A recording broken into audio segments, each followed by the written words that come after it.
I hired a personal chef who danced shirtless in my kitchen while cooking, and when my husband was away, we stirred up more than just sauces.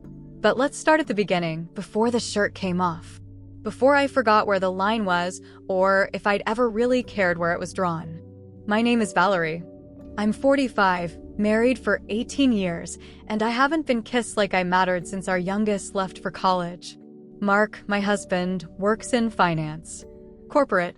Crisp suits. Cold coffee. The kind of man who believes romance is paying bills on time and quality time is sitting in the same room with matching laptops. It wasn't always like that. We had years where everything buzzed, skin, words, glances. But somewhere along the line, we became practical, predictable. Mark left for a week-long retreat. Team recalibration, he said. Somewhere in the mountains. Somewhere I wasn't invited. Don't stress about food, he added. I stocked the freezer. Microwave meals. Easy. As if heating plastic trays was living. On day 3, I burned a lasagna. Not in the oven, in the microwave. That's how distracted I was. Or maybe how resentful. That night, while scrolling through my phone with a glass of wine in hand, I saw an ad. Experience real taste again. Hire a private chef by the hour. It wasn't the food that caught my eye. It was the idea of someone coming into my kitchen and noticing it. Not judging the outdated tiles. Not rolling their eyes at the chipped spice jars. Just cooking. Touching things. Using them. Reawakening the space. Reawakening me. His name was Julian. He messaged me within 20 minutes of my inquiry. His profile had no picture, just sample menus. Elegant. Sensual. Bold. He asked 3 questions. 1. Allergies? 2. Preferences? 3. Are you ready for something different? I answered yes before I even read the first 2. He arrived the next evening. Tall. Rolled sleeves. Black jeans. Leather apron slung casually over one shoulder. And yes, within the first 20 minutes, the shirt came off. Not like a performance. Not for attention. He just got warm, wiped his forehead, and pulled it over his head without fanfare. I cook better like this, he said with a wink. Trust me. He moved like a dancer. Every step in the kitchen was choreographed. Fluid. Purposeful. He cracked eggs with one hand. Stirred sauces like he was composing music. And I watched. More than watched. I stared. And for the first time in years, I didn't feel embarrassed about wanting something. He turned on jazz. Old stuff. Ella Fitzgerald. Then started dancing. Just a soft sway at first. A shoulder roll. A step in rhythm with the whisk in his hand. You don't mind music, do you? He asked. I shook my head. You don't mind dancing either, right? I laughed. I think I forgot how. He paused. Held out a hand covered in flour. Then let me remind you.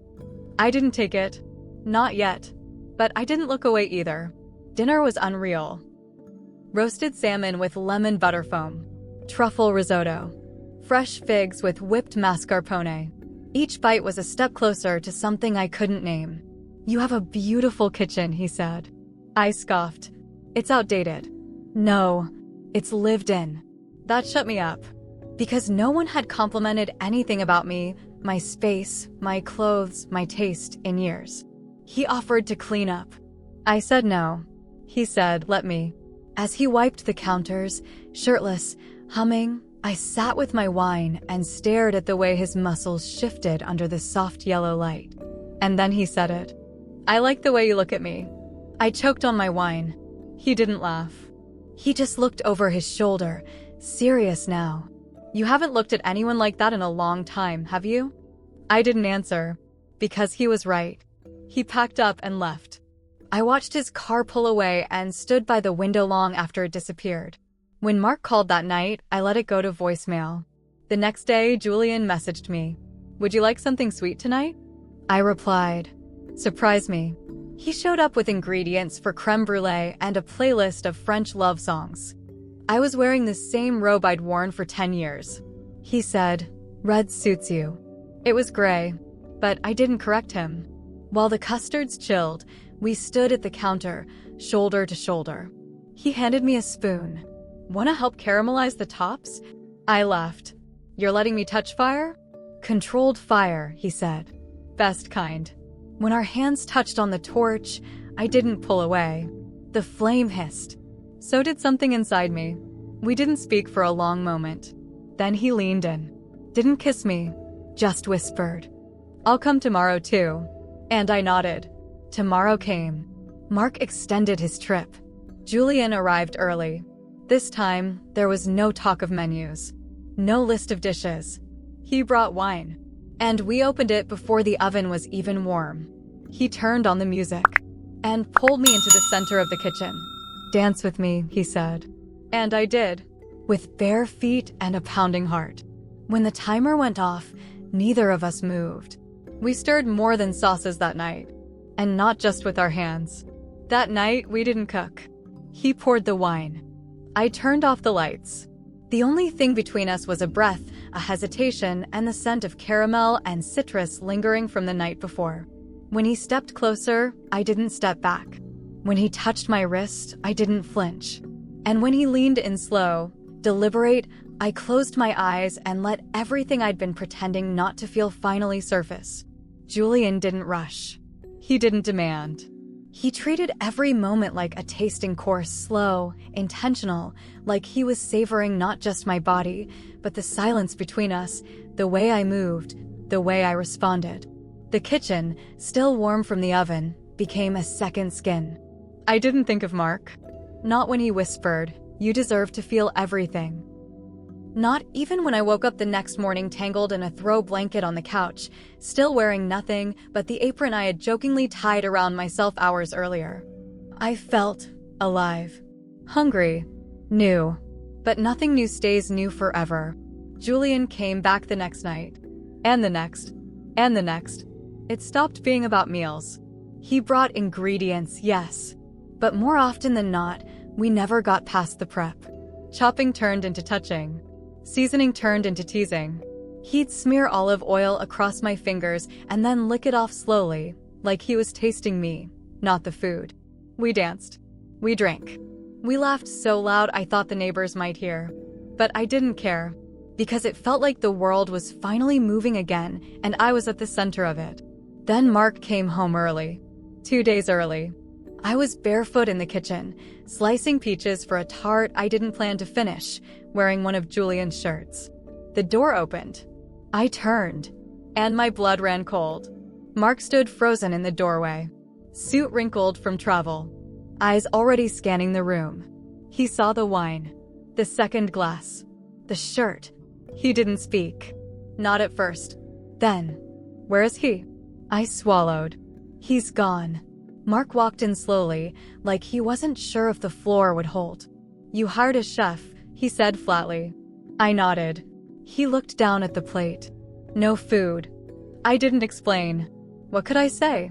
That I was tired of being invisible? That I hadn't felt anything in years? That someone finally looked at me like I was more than a fixture in my own home? He didn't yell. He didn't accuse.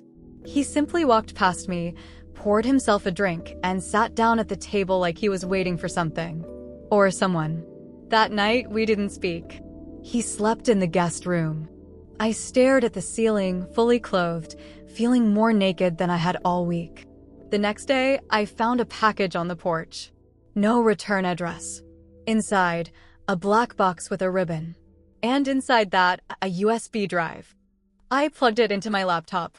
A video of Julian in my kitchen, dancing, me laughing, pressed against him, mouth on his neck. It wasn't filmed from inside. It was filmed from outside, through the window. I felt sick. Who had sent it? Why? That night, Mark asked one question. Did you love him? I didn't answer, because I didn't know. 2 days later, Julian came back. Unannounced. Same smile. Same scent. I opened the door crack. You shouldn't be here. He stepped forward. You didn't answer my last message. I can't, I said. He tilted his head. Can't or won't. My husband's here. He nodded. Does he know? Yes. Julian paused, then said something I wasn't ready for. I filmed it. I stared. What? That night, The dancing. Us. I filmed it.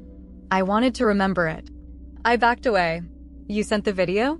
No, he said quickly. No. I would never. I lost my phone. I think someone got into it. I didn't mean. I slammed the door. The next morning, Mark was gone. No note. No message. Just a clean countertop and a silent house. The divorce papers came 2 weeks later. He didn't ask for anything. Didn't blame. Didn't accuse. Just wrote a line in the notes section. I hope he was worth it. Julian texted once more. You still matter. I didn't respond. Because I wasn't sure if I did. Months passed. I stopped cooking. The kitchen was too quiet. The jazz playlists made me ache. But I left the olive oil out on the counter. And sometimes, when no one was watching, I'd dance. Just a little. Just for me. I hired someone to repaint the cabinets. Took down the spice rack. Donated the apron. But I kept one thing. The wine glass he used. Not out of sentiment. Out of reminder. That sometimes what feels like heat is just the start of a fire you can't control.